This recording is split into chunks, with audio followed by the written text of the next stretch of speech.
Mən şəxsən məncə bu keçmiş 4 həftədə baş verənlər, bu baş verənləri üsyan kimi dəyərləndirirəm. Xalqın 44 illik tapdalanmış haqlarının səsi görürəm. Nə qədər bu inqilab kimi görünməsə də, məncə bu üsyanlar inqilabın qığılcımlarıdır. Gələcəkdə, yəni bu inqilaba dönüşmə potansiyeli çox yüksəkdir. Əsas nədəni də İranda olan ümidsizlikdir, xalqın ümidsizliyi. Bu xalq 44 il müxtəlif mədəni yollarla ən basic, ən əsas haqlarını hökumətdən istədi. Hətta neçə il ümidi var idi bu xalqın islahatçılar əli ilə bu haqlarını əldə etsin, hakimiyyətdən alsın. Ancaq hakimiyyətin 44 ildə cavabı sadəcə boş vədələr, yalanlar, xalq aldatmalar, sərkub, batım, işgəncə belə olmuşdur cavab. Yəni 44 il xalq nə qədər mədəni davransa da, bütün mədəni yollar hakimiyyət tərəfindən bağlanıb və hakimiyyət heç bir initaf göstərməyib. Bu əsas haqlar, xalq istədiyi bir rifahdır, hər bir xalqın birinci istəyidir. Bunu hətta o 16 yaşında hakimiyyət tərəfindən o vəhşicəsinə öldürülmüş Sarina, o qızımız, o da orada o qısa videoda açıqlayır, çox detaylı. Xalq niyə xiyabandadır, niyə etiraz edir? Rifah istəyir, bu hər dövlətin vəzifəsidir. Xalqın rifahını təmin etsin, azadlıq istəyir. Ancaq təəssüflə İran hakimiyyəti bu rifahı və bu azadlığı öz varlığına təhlükə sayır. Təhlükə saydığından da xalqı bastırmağa çalışır. Və bir tərəfdən də İran hakimiyyəti rant hakimiyyət olduğundan bütün yeraltı qaynaqlar hakimiyyətin əlində. Yəni adda deyir, yeraltı qaynaqlar millidir, ancaq milli deyir. Doğru, başqa ölkələr gəlib talayıb aparmırlar, ancaq millətin də bir istifadəsi yoxdur bu yeraltı qaynaqlardan. Hakimiyyət tamamən rant üzrə qurulub, yeraltı qaynaqları məhdudsuz, limitsiz, məhdudiyyətsiz çıxardır, satır, öz ideolojisinə xərcləyir və xalqa servis vermə, servis hər baxımdan iş yaratma, yatırım yatırma, nə bilim, xalqın rifahını yüksəltmə, xalqa hətta belə təbii bir hadisələr baş verəndə zəlzələ kimi, hətta orada da dövlət axsayır. Dövlət özünü vəzifəli görmür xalqa servis versin. Və bunun bir başı da elə o rantı dövlət olduğundan yəni qaynaqlanır. Bu rant hökuməti biraz xalqdan müstəqildir. Vergiyə bir o qədər ehtiyacı yoxdur. Ona görə də servis verməyə də özünü vəzifəli görmür. İş yaratmağa da vəzifəli görmür. Ona görə də görürük İran iqtisadiyyatının vəziyyətini görürük. Keçmiş 44 ildə heç bir böyük proje yerinə yetirilməyib. O böyük projelerin hamısı Şah zamanına aiddir. Əlbəttə onu Şaha da tamamən bağlamaq olmaz, keçmiş hökumətə. Ancaq yenə də o böyük projelerin hamısı o dönəmdə olub. Hakimiyyət 44 ildə bu hətta xalqa, bu gənclərə iş yaratmağı öz vəzifəsi bilmiş. Ehtiyacı da yoxdur. Ona əsasən görürük ki, bu gənclər ümidini itirib. Bilir ki, bu hakimiyyət, bu sistem hakimiyyətdə olduğu təqdirdə bu gənclərə yaşam şərtləri olmayacaq. Bu gənclər hamısı sadə bir yaşam, bir ev qurmaq, normal bir insanın haqqıdır. Yəni, bu xaricdə insanlar necə yaşayır? Ev, maşın və normal bir yaşam. Bu gənclər görürlər ki, bu hakimiyyətlə bunları əldə edə bilməyəcəklər. Ümidlərini tamamən itiriblər, hətta xiyabanda verilən şüarlarda da bunu görürük. Heç kəs hakimiyyətdən bir şey istəmir. Şüarlar hamısı hakimiyyətin əsasına hədəf alıb və gənclər və xalqımız da yəqin bilir ki, bu hakimiyyət getmədiyi təqdirdə bu haqların hamısı bastırılacaq və gələcəyə heç bir ümidi yoxdur. Bu gənc, xiyabanda olan gənc bilir ki, yaşam qura bilməyəcək, hətta sadə bir maşın ala bilməyəcək, sadə bir iş tapmaq arzu kimi sayılır bu gəncə. İş olmadığı yerdə yəni çox yaşam şərtlərdə qurmaq çətin olur. Eyni halda bundan öncə gənclər xaricə çıxmağı bir yol bilirdilər yaşam qurmaq üçün. Ancaq İran iqtisadiyyatı o qədər gərginləşib ki, İranın pulu o qədər dəyər itirib ki, hətta o ümid yolu da kəsilib. Yəni gənclər daha xaricə çıxa da bilmirlər. Yəni o qapıda bağlanır gənclərə və təbii ki, o həqləri, o normal həqləri əldə etmədiklərindən və hakimiyyət buna qarşı durduğundan xalq xiyabanda və üsyan eləyir. Məncə bu üsyan inqilaba dönüşmə gücü çox yüksəkdir və gələcəkdə gördüyümüz kimi keçmiş 4 həftənin içində hakimiyyət heç bir initaf göstərmir və gələcəkdə xalq daha planlı, daha güclü və daha organizə xiyabana çıxacaqlar və bu etirazlar daha da güclənəcək.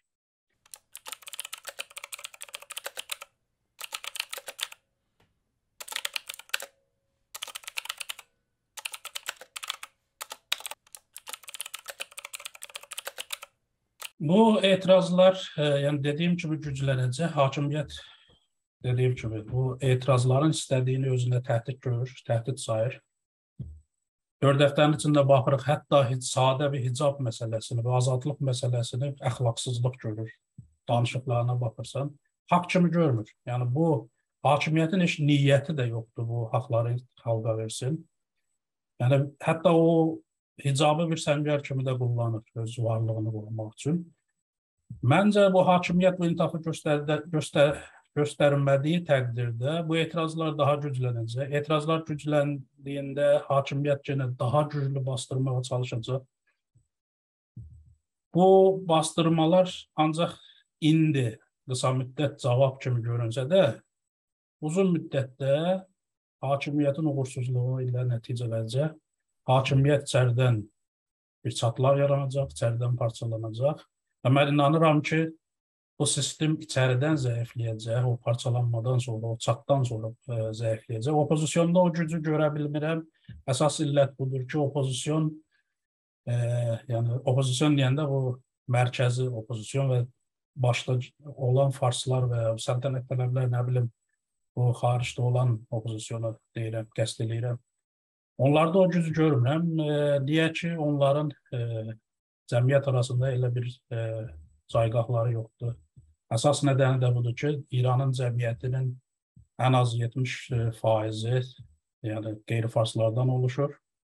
Bunların ən sadə istəklərindən biri, onların ana dilidir, yəni birinci haqlarını. Bu opozisyon hələ gücdə olmadığı halda hazır deyil bu haqqı rəsmiyyətə tanısın. Ona görə ən azı qeyri-fars olan bölgələrdə olan caygahı yoxdur. Tehranda nə qədər bunların gücü var, caygahı var. Məncə bir o qədər də gücləri yoxdur. Doğrudur, mediaları var, səsləri uca gəlir. Ancaq nə qədər o cəmiyyət arasında olan etirazları bunlara rəbt verə bilər, bu aydın deyil, bu araşdırılmalıdır.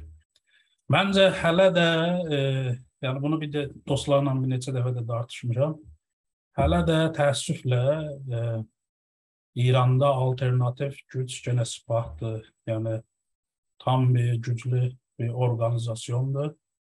Məncə hakimiyyət zəiflədikdən sonra Sepah güclənəcək, Sepah hakimiyyəti əlinə alacaq və o rantlar əlindən çıxmasın deyə, yəni onun naminə, o rantlar ki var, yeraltı qaynaqlar, onun naminə bəlkə bir qısa azadlıqlar verdi. Məsələn, hicab məsələsindən keçə bilər.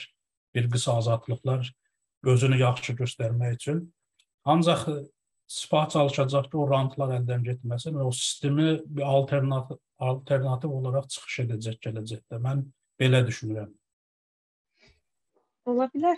Yəni opozisyondan artıq Sepahı alternativ görürəm. Doğrudur, Sepah ilə bu sistemin bir parçasıdır, ancaq gələcəkdə bir alternativ kimi çıxış edə bilər. Yəni o gücə də malikdir.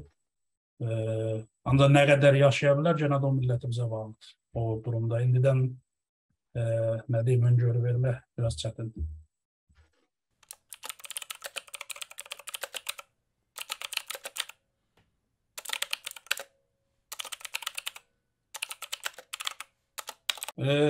Keçmiş həftələrdə mən bu sosial mediaya baxıram Türkiyənin. Həm Clubhouse-da, həm Twitterdə, sosial mediada baxıram, milli hərəkətə tənqid çoxdur. Təbii bu tənqidlərin bir çoxu yerlidir, bir çoxu da yəni bunu demək istərdim ki, o tənqidlərin cavabında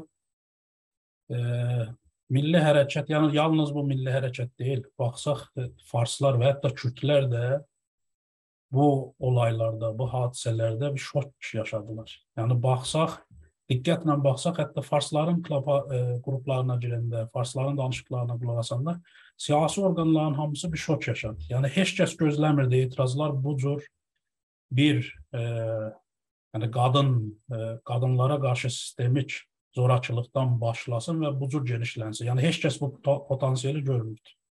Onun da əsası biz yəni hakimiyyət deyil, bizim camiə də sünnət hakimdir. Hələ də qadın haqlarını qəbul edən cəmiyyətimizdə azdır, çox azdır. Hətta aydın düşüncələrin arasında azdır.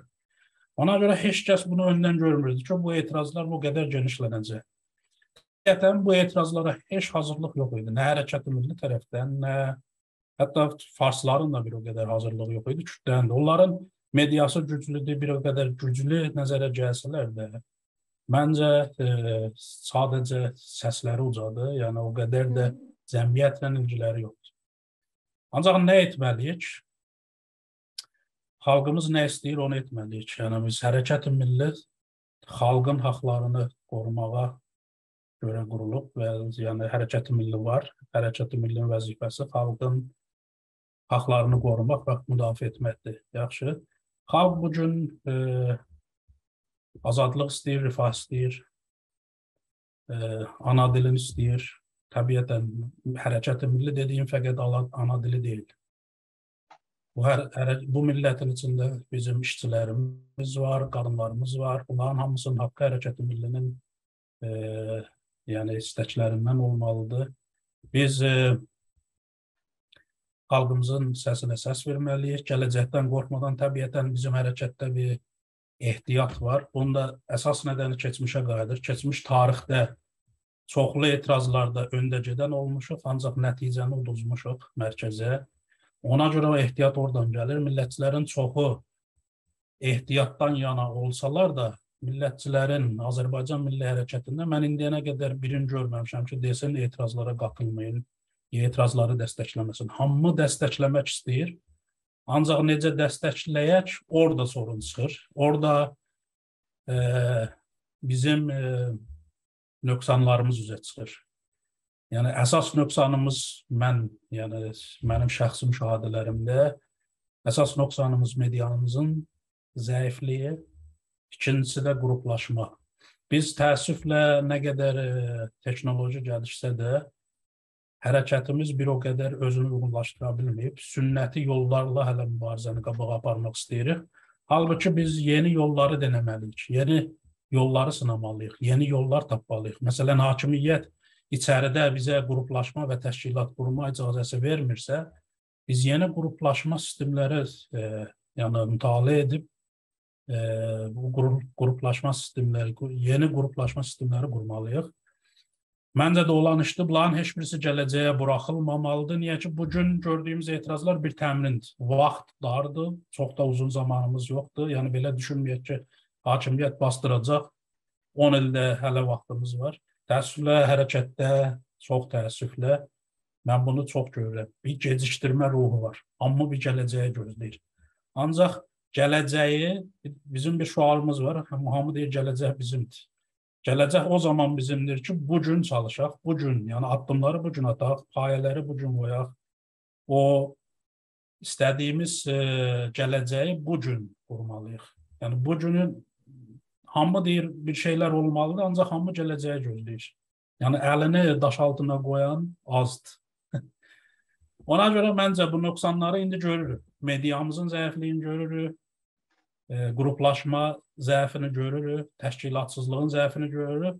Zamanı indidir. İndi başlayacağıq bu nöqsanları aradan qaldıraq və gələcəkdə bundan böyük etirazlar olanda daha böyük, daha güclü xalqımıza dəstək olar. Bəlkə yaxın gələcəkdə bu qarşımızda olan sistemi dəyişə bildik və haqlarımızı əldə edə bildik. Bir dənə də bir söz istəyirdim deyəm Türkan. Biz bu qruplaşmalar qurulandan sonra gərək bu opozisyonla da mərkəzgərə opozisiyonda ki, hələ də bizi boykot edir, onlarla necə anlaşmaq yollarını da tapaq. Yəni onlarla biz alternativ ya sipahdır, ya bu opozisyondur. Onlarla biz necə ittifaq qurmaq, ittifaq, müttəhid yox. Onlar bizlə müttəhid ola bilməzlər. Niyə ki, bizim kimliyimizi özlərinə təhdid görürlər. Dildə də desələr, içdə inanmırlar buna. Məncə biz onlarla necə müttəfiq ola bilərik, o yolları düşünməliyik və birlikdə eləyə bilirik. Bu ittifaq qurandan sonra bu hakimiyyətə qarşı mübarizə aparaq və ondan sonra və haqlarımızı, nə bilim, xiyabana çıxmaqdan, etirazlardan, gələcəkdən qorxmadan gərək millətimizə dəstək olaq məncə.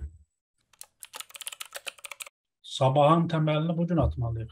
Gələcək bizimdirsə, yəni buna inanırıqsa, bugün başlamalıyıq. Hətta belə sadə bir məsələ bax. Türk Dili Qurumu. Mən Türk Dili Qurumu həmişə gərək dövlət olmuyor ki, bunu eləyə bilərik biz məcazi dünyada, virtual dünyada quraq. Mən hətta dilçilərimizlə danışanda da görürəm. Dilçilərimiz deyirlər, bu Türk Dili Qurumu virtual olsa da qurulmalıdır. Dövləti gözləməməliyik. Qurulmalıdır, ancaq kim quracaq? Bunu elə dilçilərimiz quracaq da. Nə vaxt quracaq? Bugün qurmalıdır. Yəni, gələcəyə buraxmamalıyıq hər şeyi. Ona görə deyirəm ki, gələcəyin əsasını bugün qoymalıyıq, bugün başlamalıyıq. Əgər inanırıqsa, yoxsa əgər gələcək bizim deyil, onda heç çalışmamıza da ehtiyac yoxdur.